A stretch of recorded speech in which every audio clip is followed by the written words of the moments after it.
तो सबसे पहला पॉइंट वो ये है कि आप अच्छी नींद लें। 5 से 6 घंटे आप प्रॉपर नींद पूरी करके जाएं। ये ना हो कि आप पेपर स्टार्ट करें और आपको नींद आई हो और आपका दिमाग अच्छे से काम ना कर रहा हो और आप झटके ले रहे हो तो आप अच्छे से पेपर को अटैम्प्ट नहीं कर पाए। दूसरी जो चीज़ है वो ये है कि अपना सिलेबस सारा तो रिवाइज़ नहीं हो सकता, लेकिन जो कीवर्ड्स और की पॉइंट्स आपने नोट करके रखे होंगे हर सब्जेक्ट के, उनको एक दफ़ा से देख। तीसरी जो बहुत इंपॉर्टेंट बात है वो ये है कि स्टे कूल एंड काम। उसके बाद start from your favourite section. 200 questions को जब आप 180 से डिवाइड करते हैं तो आपको मिलते हैं 54 सेकंड्स एक क्वेश्चन को अटेम्प्ट करने के लिए। Hello students, welcome to our educational channel Alpha Science Academy. तो कैसे हैं आप सब लोग? खैरियत से हैं, खुशबाश हैं? ये वाली वीडियो स्पेशली उन बच्चों के लिए है, उन स्टूडेंट्स के लिए है जो कल के एंट्री टेस्ट में अपीयर होने जा रहे हैं। जी हाँ, कल यानी 13 नवंबर 2022 को आप लोगों का MD कैट का टेस्ट होने जा रहा है। तो मैं चाहता हूँ आप लोगों को चंद एक ऐसी ज़रूरी बातें बताई जाएं जो कि आपके पेपर के लिए बहुत ज़्यादा हेल्पफुल साबित होंगी। तो मैंने 10 मुख्तलिफ पॉइंट्स, जी हाँ 10 पॉइंट्स मैं आप लोगों को बताऊंगा जिनको आपने ना सिर्फ के नोट करना है बल्कि इनको फॉलो भी करना है। तो मेरे ख्याल में आप बहुत अच्छे मार्क्स ले पाएंगे इंशाल्लाह ताला। सबसे पहली बात जो है वो ये है कि आपको पता होना चाहिए कि पेपर कितने मार्क्स का है। जी हाँ, पेपर 200 MCQs का है, यानी 200 मार्क्स का है और इसका टाइम होगा 3 hours 30 minutes। जी हाँ, 3 घंटे 30 मिनट इसका टाइम होगा और इसमें जो मिनिमम पासिंग मार्क्स हैं MBBS के लिए वो 65% है और BDS के लिए 55% है। ये मैं मिनिमम बता रहा हूँ। मिनिमम से मुराद ये है कि अगर आप खुदा न खास्ता आपका गवर्नमेंट में नहीं होता तो फिर आप प्राइवेट में जाएंगे तो प्राइवेट में भी आपके 65% और 55% MBBS और BDS के लिए रिस्पेक्टिवली आपके होने चाहिए। इससे कम मार्क्स वाले बच्चे प्राइवेट में भी अपना एडमिशन नहीं सिक्योर कर पाएंगे। तो सबसे पहला पॉइंट वो ये है कि आप अच्छी नींद लें। 5 से 6 घंटे आप प्रॉपर नींद पूरी करके जाएं। ये ना हो कि आप पेपर स्टार्ट करें और आपको नींद आई हो और आपका दिमाग अच्छे से काम ना कर रहा हो और आप झटके ले रहे हो तो आप अच्छे से पेपर को अटैम्प्ट नहीं कर पाएंगे। तो ठीक है, प्रेशर होता है, लेकिन उसके बावजूद भी आपने 5 से 6 घंटे ज़रूर सोना है मिनिमम, ताकि आप लोगों को पेपर वाले दिन पेपर के टाइम पे नींद ना आ रही हो और आप बिल्कुल फ्रेश हो। जितने आप फ्रेश होंगे उसका आपका ब्रेन भी उतना ही फ्रेश होगा और आप उतना अच्छे से जो है वो पेपर को अटैम्प्ट कर पाएंगे। दूसरी जो चीज़ है वो ये है कि अपना सिलेबस सारा तो रिवाइज़ नहीं हो सकता, लेकिन जो कीवर्ड्स और की पॉइंट्स आपने नोट करके रखे होंगे हर सब्जेक्ट के, उनको एक दफ़ा से देख लें। खासकर जो कांस्टेंट्स होते हैं, इक्वेशंस होती हैं, केमिकल रिएक्शंस होते हैं, कुछ टर्मिनोलॉजीज़ होती हैं जिनके नाम याद रखने होते हैं, कुछ लॉजिकल रीजनिंग में कुछ टेक्निकल पॉइंट्स हैं जिनको यकीनन आपने एक फ़हरिस्त तैयार की होगी जिसके मुताबिक आपको लगा होगा कि यार ये वाले जो पॉइंट्स हैं इनको मुझे रिवाइज़ करके जाना चाहिए, तो उनको लाजमन आप रिवाइज़ करें। और अपने टेस्ट का जो आपकी जो जगह है वहाँ पे इन टाइम पहुँचे। ये ना हो कि उधर आपका टेस्ट शुरू होने वाला हो और आप जल्दी जल्दी में दौड़ लगाई हो। टाइमली जो है वो घर से निकलें, आधा पौना घंटा एक्स्ट्रा रख के निकलें और वहाँ जा कर के अपना, ताकि आपको तसल्ली हो कि हाँ भाई मैं अपने टेस्ट वाली जगह पे टाइम पे पहुँच गया हूँ। तीसरी जो बहुत इंपॉर्टेंट बात है वो ये है कि स्टे कूल एंड काम। ये दुनिया का ज़िंदगी का आखिरी टेस्ट नहीं है। This is very important test day, लेकिन ये आखिरी टेस्ट नहीं है। इसमें आपने अभी क्या कहते हैं ना, अभी लामने का अभी इसके इम्तिहान और भी हैं, तो ये आपने इस दिन अपने आप को बिल्कुल कूल एंड काम रखना है। प्रेशराइज़ नहीं करना अपने आप को, क्योंकि आपको पता है कि जितना आप अपने आपको ज़्यादा प्रेशराइज़ करेंगे आपका ब्रेन जो है उसकी एफिशिएंसी उतनी कम होगी। उसके बाद यह है कि पेपर शुरू हो गया। पेपर शुरू होने के बाद आपने क्या किया कि सबसे पहली बात, ये पॉइंट नंबर 4 है, और पेपर शुरू होने से पहले यानी पेपर स्टार्ट हो गया, अब आपने क्या करना है? अब आपने करना यह है कि आपने पेपर की स्किमिंग करनी है। स्किमिंग से मुराद होता है कि क्वेश्चन नंबर 1 से लेकर के क्वेश्चन नंबर 200 तक आपने देखना है। और यहाँ मैं आपको पेपर की जो डिस्ट्रीब्यूशन है वो भी बता दूँ कि 1 2 3 4 इसके सेक्शन होंगे। सेक्शन 1 जो है वो बायोलॉजी का होगा जिसके 68 मार्क्स होंगे। सेक्शन 2 केमिस्ट्री का है जिसमें 54 मार्क्स हैं। सेक्शन 3 फिज़िक्स का है जिसमें फिर से 54 मार्क्स हैं। सेक्शन नंबर 4 इंग्लिश का है जिसमें 18 मार्क्स हैं। और सेक्शन नंबर 5 लॉजिकल रीजनिंग का है जिसमें 6 क्वेश्चन यानी 6 मार्क्स होंगे। तो ये है पेपर की स्कीमिंग। उसके बाद start from your favourite section. जैसे अगर मैं पेपर देने जाता हूँ तो मैं यकीनन फ़िज़िक्स से स्टार्ट करूँगा, क्योंकि physics is my favourite section, favourite subject. तो आप भी अपना जो फेवरेट सब्जेक्ट है फ़िज़िक्स, केमिस्ट्री, बायो, इंग्लिश में से जौन सा आपको सबसे ज़्यादा मज़े का लगता है वहाँ से शुरू करें और उसको मुकम्मल करके फिर कोई दूसरा सेक्शन शुरू करें। ये ना हो कि आपने थोड़ा सा ही एक सेक्शन कर लिया बायो का, थोड़ा सा केमिस्ट्री का, थोड़ा सा फिज़िक्स का, थोड़ा सा इंग्लिश का। नहीं, ऐसा नहीं करना। एक सेक्शन को कंप्लीट कर लें और उसको कंप्लीट करने के बाद फिर दूसरे सेक्शन पे जाएं, क्योंकि इस दौरान आपकी जो ब्रेन है उसमें जो टास्क स्विचिंग होती रहेगी और आप अच्छे से एक सब्जेक्ट के साथ स्टिक नहीं रह पाएंगे। एक सब्जेक्ट यानी chemistry, bio, physics, English, logical reasoning, कुछ भी आपने शुरू किया उसको मुकम्मल करें, फिर दूसरे सेक्शन पे जाएं। और हाँ, इसमें जो है एक चीज़ जो कि बहुत इंपॉर्टेंट है उसका ध्यान आपने रखना है कि you have to attempt 200 MCQs और आपके पास हैं 3 घंटे और 30 मिनट, जिसका मतलब है 210 मिनट। आप 210 मिनट्स में से आपने बबलिंग भी तो करनी है, एट द एंड आपने वो जो सर्कल्स हैं उनको भी तो फिल करने हैं। उसके लिए भी आपको मिनिमम मेरे ख्याल में 20 से 25 मिनट का टाइम स्पेयर कर लेना चाहिए। मिनिमम 20 मिनट, ज़्यादा से ज़्यादा 30 मिनट भी। तो अगर मैं 30 मिनट माइनस कर दूँ तो इसका मतलब है मेरे पास 180 मिनट्स हैं टू अटैम्प्ट 200 क्वेश्चंस। और 200 क्वेश्चंस को जब आप 180 से डिवाइड करते हैं तो आपको मिलते हैं 54 सेकंड्स एक क्वेश्चन को अटैम्प्ट करने के लिए।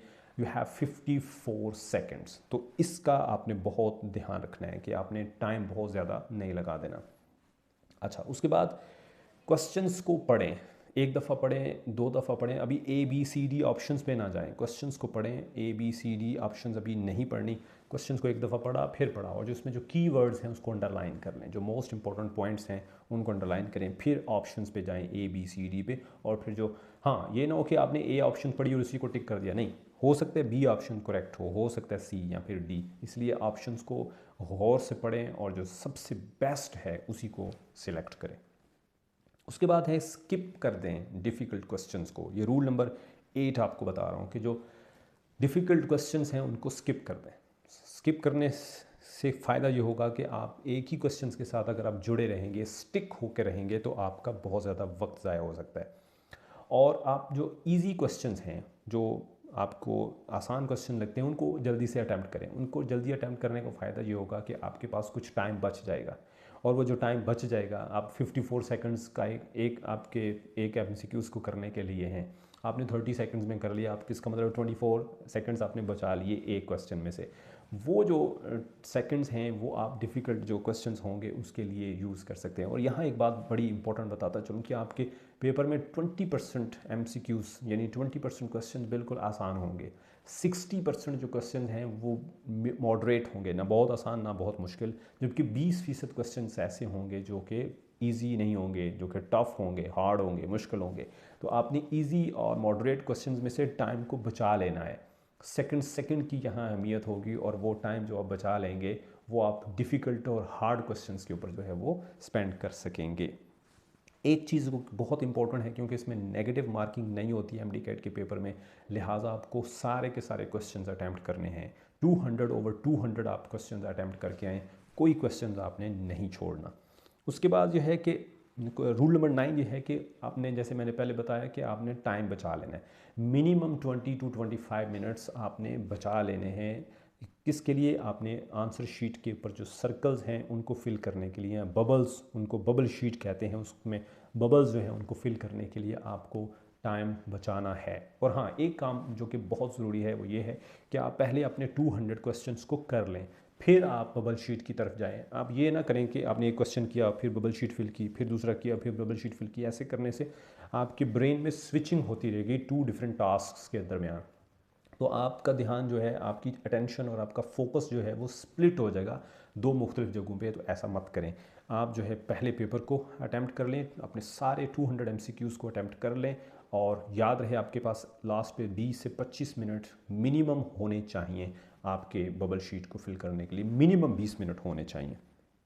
और एक चीज़ जो कि बहुत इंपॉर्टेंट है वो ये है कि आपने बबल शीट के अंदर ABCD को फिल करने से पहले आप मेक श्योर कि आपने जो ABCD में से जो सी ऑप्शन टिक की हुई है वो सही है। अगर वो जो आपने टिक की हुई है वो सही नहीं है तो उसको चेंज कर लें, क्योंकि बबल शीट को फिल करने से पहले अगर आपने अपने क्वेश्चन पेपर पे ऑप्शन A टिक की हुई थी और आपको लगा नहीं यार ये A नहीं B सही है, तो आपको बबल शीट पे B फिल करना चाहिए, चाहे आपने क्वेश्चन पेपर पे A को ही टिक किया हुआ है, नो प्रॉब्लम, क्योंकि आपका क्वेश्चन पेपर जो है वो नहीं, आपकी बबल शीट आपके आंसर्स हैं। तो बबल शीट को फिल करने से पहले मेक श्योर कि आपने जो ऑप्शन टिक की हुई है वो सही है, और अगर आपको लगे कि वो सही नहीं है तो फिर बबल शीट पे वो वाली ऑप्शन फिल करनी है जो करेक्ट है।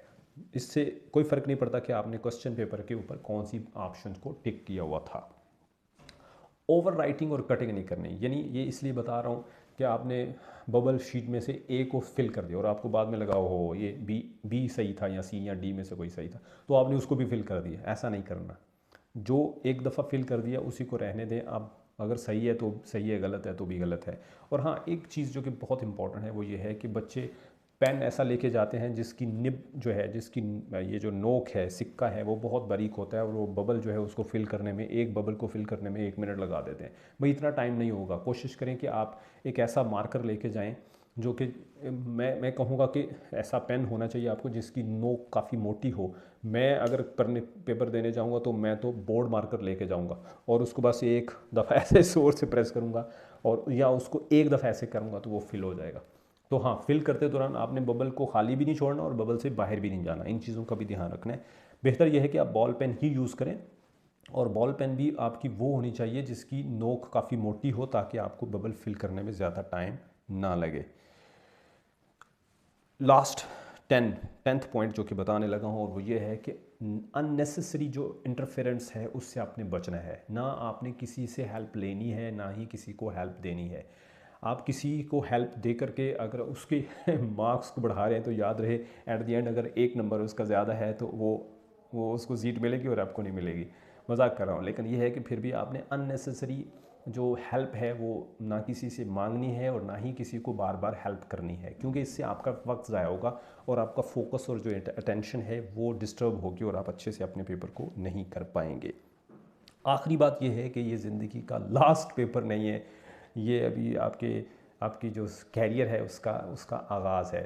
Never give up, never lose your heart. अपने आप को कूल काम रखना है और बार बार इधर उधर मत देखें, अपने आप को कंपोज्ड रखें और अपने पेपर पे फोकस्ड रहें। ठीक है, जितना आप लेफ़्ट राइट ऊपर नीचे देखेंगे उतना आपकी जो कॉन्फिडेंस है वो शैटर कर जाएगा और आपको जो आते होंगे आप वो भी नहीं कर पाएंगे।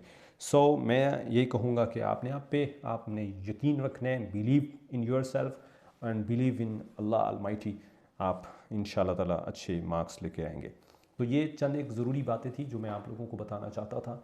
इनको नोट कर लें, इनको फॉलो करें, और best of luck, very best wishes और बहुत सारी दुआएं आप लोगों के लिए। अल्लाह ताला आपको कामयाब व कामरान करे।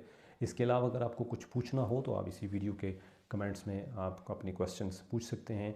मैं कोशिश करूंगा कि आज के दिन ही आपके क्वेश्चंस के आंसर्स आपको दिए जाएं। स्टे ब्लेस्ड, स्टे हैप्पी और अच्छे से आपने पेपर दे के आना है। ठीक है, गुड बाय, अल्लाह हाफिज़।